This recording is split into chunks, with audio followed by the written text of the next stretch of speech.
Well, hi there. It's Tuesday afternoon, late afternoon, February 11th, 2020, journal number 280, T+314. I was talking to Ryan the other day about the two posts that I just included in this body of work. One on mentorship, adoption, and coaching, and the other on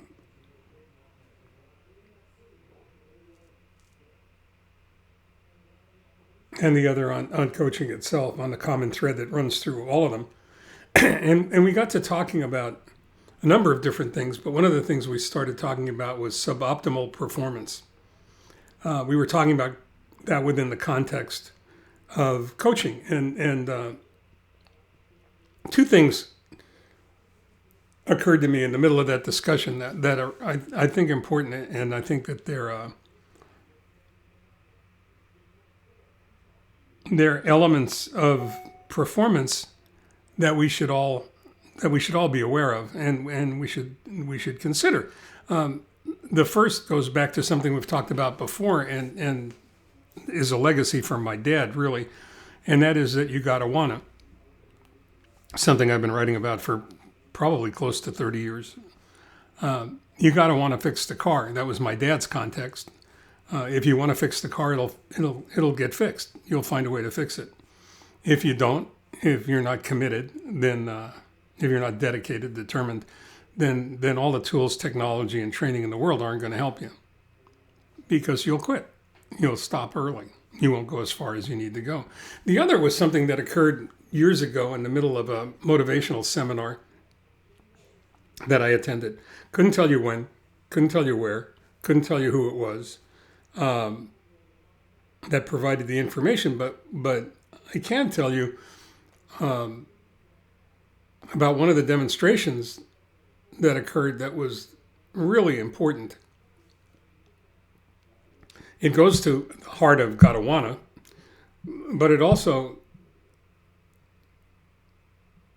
talks about human nature in a very elegant way. And by elegant, I mean perfectly simple. And the experiment went something like this. The seminar facilitator asked everybody in the room, and it was a large room, I mean, there were a few hundred people there, to raise their right hand as high as they could, to extend it as far as they could towards the ceiling. And it was kind of amazing, because if you looked around the room, everybody complied. Everybody raised their right hand. You know, it went up to the sky, and you could see everybody stretching and trying to extend that arm as far as they could, as high as they could. And when we were all sitting there straining, he said, are you all done? Is that as far as you can go? Are you all satisfied that you've raised your arm as high and far as you were able to? You've extended it as much as possible. And everybody agreed. Some people grunted, some people said yes, some people shook their heads. But everybody agreed that they had really, that they were working hard to keep that hand out there. And he said, then I want you to do something for me then. If that's the case, I want you to just, I know it's hard, I know it's difficult, but I want you to just see if you can just reach out just a tiny bit farther. See if you can extend your arm and your hand just a little bit more towards the ceiling. And virtually everybody in the room was able to comply. Almost every single person in that room was able to reach out just a little bit further.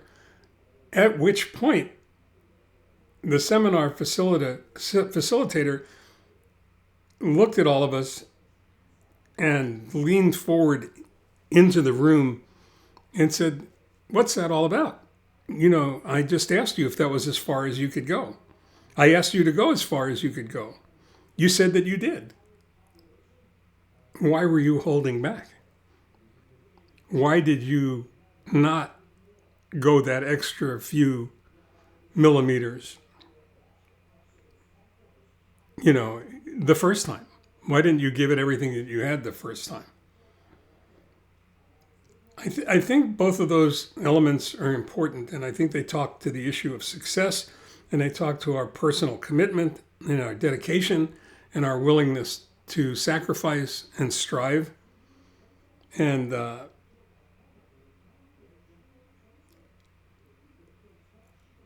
I'm not really big on beating Kobe Bryant's passing to death beyond the fact that he was a hero to many.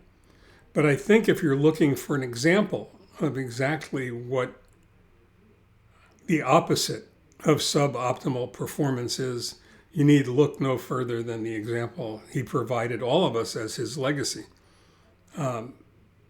Because the one constant theme that came up as everyone tried to capture their emotions regarding Kobe's passing was that he didn't do that. The one thing that you could depend on, that if Kobe was there, he was all there. He was all in. And I think that's the example that should shine when we're talking about performance, trying to avoid allowing ourselves to become suboptimal. That's it for tonight. I'm not sure if I'm going to be able to post tomorrow night. I have a meeting at City of Hope, and I'm not sure when that'll wrap up or how the traffic will let out or whatever. We'll see. In the meantime, stay well and take care. That's it for now.